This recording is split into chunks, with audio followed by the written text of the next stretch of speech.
Imagine por um momento que você está trancado em uma cela solitária, sem janelas, em completa escuridão e silêncio absoluto.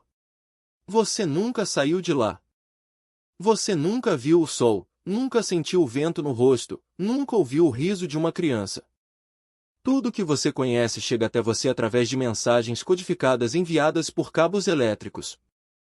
Parece o enredo de um filme de ficção científica distópico, não é?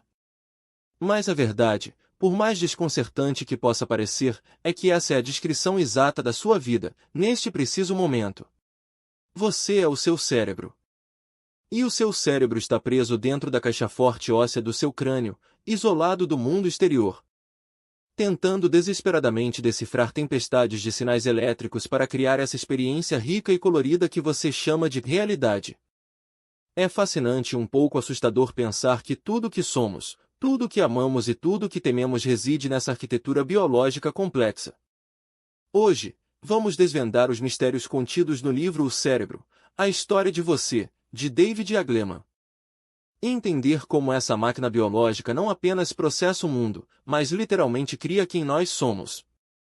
Para começar nossa jornada, precisamos olhar para o início de tudo, o nascimento. E aqui nos deparamos com um paradoxo evolutivo curioso. Pense em um potro ou uma pequena zebra nascendo nas planícies africanas. Minutos após sair do útero, ele se levanta, cambaleia e, em menos de uma hora, já está correndo junto com o rebanho.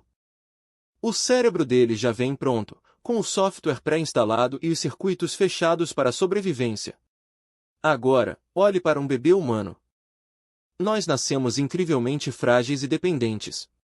Não conseguimos andar, não conseguimos nos comunicar, mal conseguimos segurar a cabeça.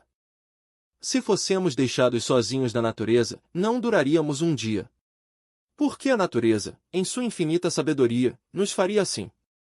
A resposta de Gleaman é brilhante: nós nascemos inacabados de propósito. Ao contrário da zebra, cujo cérebro é rígido e preparado para um nicho específico, o cérebro humano nasce pronto para ser moldado pelo ambiente. Isso nos dá uma vantagem evolutiva incomparável: a flexibilidade. Podemos nascer na tundra gelada do Alasca, nas florestas tropicais da Amazônia ou em uma metrópole de concreto como Tóquio. E nosso cérebro se adaptará perfeitamente a qualquer um desses cenários. Esse processo de adaptação acontece através do que Gleaman chama de fiação em tempo real. Quando nascemos, nossos neurônios estão desconectados, como ilhas isoladas. Mas, à medida que absorvemos o mundo, eles começam a se conectar freneticamente. Até os 2 anos de idade, formamos cerca de 2 milhões de novas conexões, ou sinapses, a cada segundo. É uma explosão de possibilidades. No entanto, o que acontece a seguir é ainda mais interessante. À medida que crescemos, entramos em uma fase de poda. O cérebro começa a eliminar as conexões que não são usadas e a fortalecer aquelas que são essenciais. É como esculpir uma estátua em um bloco de mármore: a arte está em remover o excesso. Você se torna quem é não pelo que ganha, mas pelo que perde e refina. Isso significa que cada experiência, cada conversa, cada livro que você lê e cada trauma que enfrenta, altera fisicamente a estrutura do seu cérebro.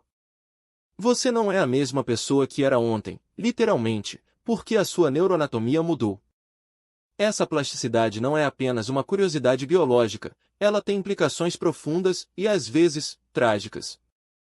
O livro nos conta a história dolorosa das crianças dos orfanatos da Romênia na era pós-Ceausescu. Essas crianças, embora tivessem suas necessidades básicas de alimentação e higiene atendidas, foram privadas de contato humano, afeto e estímulo cognitivo. O resultado foi devastador. Seus cérebros, famintos por interação, não se desenvolveram corretamente.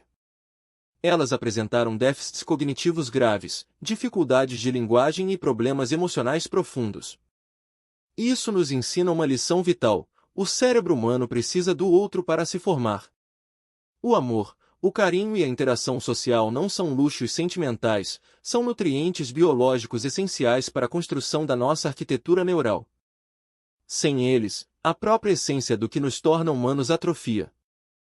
Seguindo essa linha de raciocínio sobre como o cérebro se molda, chegamos a uma pergunta que tem atormentado filósofos por séculos. O que é a realidade? Se o nosso cérebro está trancado no escuro, como ele sabe o que está lá fora? A resposta curta é: ele não sabe. Ele adivinha. Ian Gleman nos apresenta o caso fascinante de Mike Mai. Um homem que ficou cego aos 3 anos de idade devido a uma explosão química e recuperou a visão mais de 40 anos depois. Graças a uma cirurgia inovadora de células-tronco. Quando as bandagens foram removidas, os médicos e a família esperavam um momento mágico de revelação. Mas não foi isso que aconteceu. Mike olhou para o rosto dos seus filhos e viu apenas borrões e formas sem sentido. Ele não conseguia reconhecer um rosto, nem distinguir profundidade ou sombras. Seus olhos estavam funcionando perfeitamente, captando fótons e enviando sinais, mas seu cérebro não sabia como interpretar esses dados. A história de Mike Mai ilustra perfeitamente que a visão não acontece nos olhos, ela acontece no cérebro. O que chamamos de ver é, na verdade, o cérebro comparando os sinais sensoriais que chegam com um modelo interno que ele construiu ao longo de anos de experiência. Nós não vemos o mundo como ele é, vemos o mundo como esperamos que ele seja. O cérebro está constantemente fazendo previsões. Quando você caminha pela rua, você não está processando cada detalhe visual do zero. Isso seria exaustivo e lento. Em vez disso, seu cérebro projeta sua expectativa da rua e apenas verifica se há algo diferente, algo surpreendente. É por isso que ilusões de ótica funcionam tão bem, elas exploram as falhas nas previsões do nosso cérebro. A realidade, portanto, é uma construção, uma alucinação controlada que concorda com a alucinação de todos os outros. Vivemos num atraso constante, processando o passado imediato e chamando-o de presente.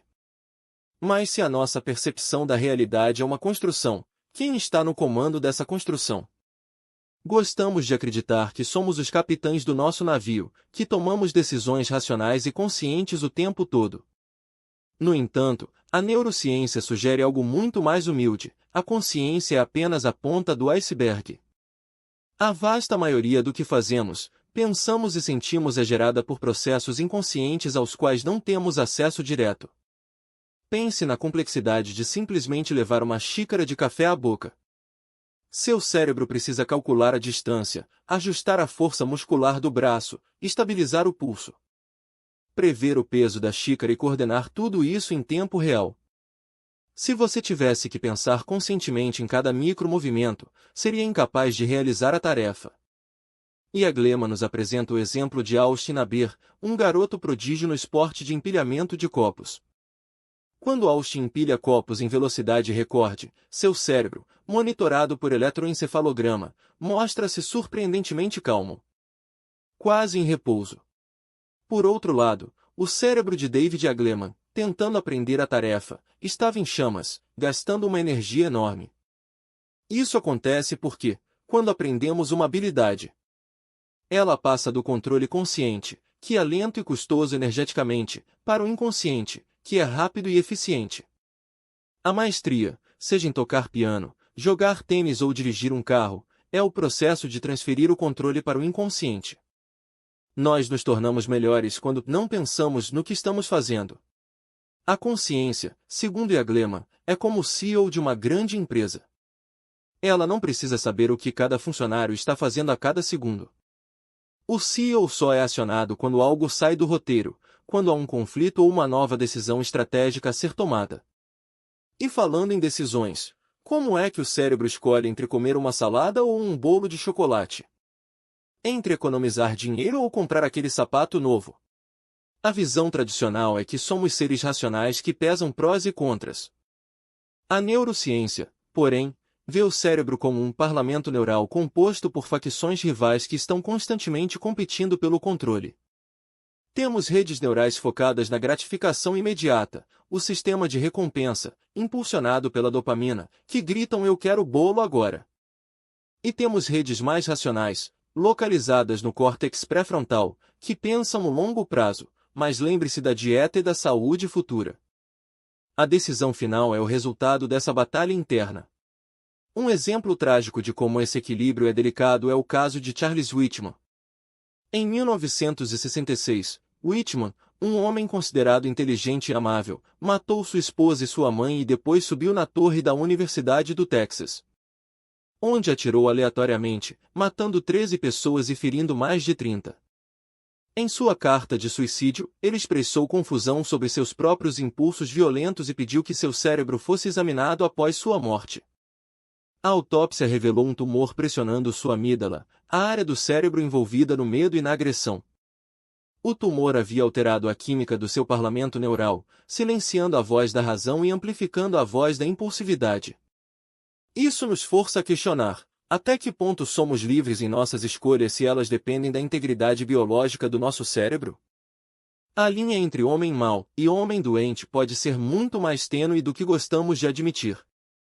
Essa compreensão de como tomamos decisões nos leva a outro aspecto crucial da experiência humana, a nossa natureza social. Como mencionamos no caso dos orfanatos romenos, precisamos dos outros para nos desenvolver. Mas a nossa conexão vai muito além disso. O cérebro humano é fundamentalmente social. Temos circuitos dedicados a ler as emoções alheias, a interpretar microexpressões faciais e a sentir empatia. Quando vemos alguém sentindo dor, as mesmas áreas do nosso cérebro que processam a nossa própria dor se acendem. É o que chamamos de matriz da dor. Sentimos a dor do outro como se fosse nossa, o que nos impulsiona a ajudar e a cooperar. No entanto, essa empatia tem um interruptor perigoso: a distinção entre nós e eles. Ian Gleman descreve experimentos onde a empatia das pessoas diminui significativamente quando elas observam alguém que consideram de um grupo externo sofrendo dor. Isso é a base neurológica do preconceito, do racismo e, em última instância, do genocídio. O livro aborda o horror do genocídio na Iugoslávia e como a propaganda foi usada para desumanizar os vizinhos, desligando a resposta empática do cérebro. Quando deixamos de ver o outro como humano, as regras morais deixam de se aplicar. Entender esse mecanismo biológico é o primeiro passo para combatermos o ódio e a violência em nossas sociedades. Precisamos treinar nosso cérebro, através da educação e da exposição, para expandir o círculo de quem consideramos nós. Mas a história do cérebro não termina aqui. Na verdade, estamos apenas no começo de um novo capítulo. O que o futuro reserva para nossa mente? A plasticidade do cérebro, essa capacidade incrível de se adaptar, sugere que não estamos limitados pelos nossos 5 sentidos biológicos. Ian Gleman explora o conceito de substituição sensorial e aumento sensorial. Imagine um colete coberto de pequenos motores vibratórios, como os do seu celular. Esse colete pode captar sons do ambiente e transformá-los em padrões de vibração nas suas costas. Com o tempo, o cérebro de uma pessoa surda aprende a decodificar esses padrões e ela começa a ouvir através do torso.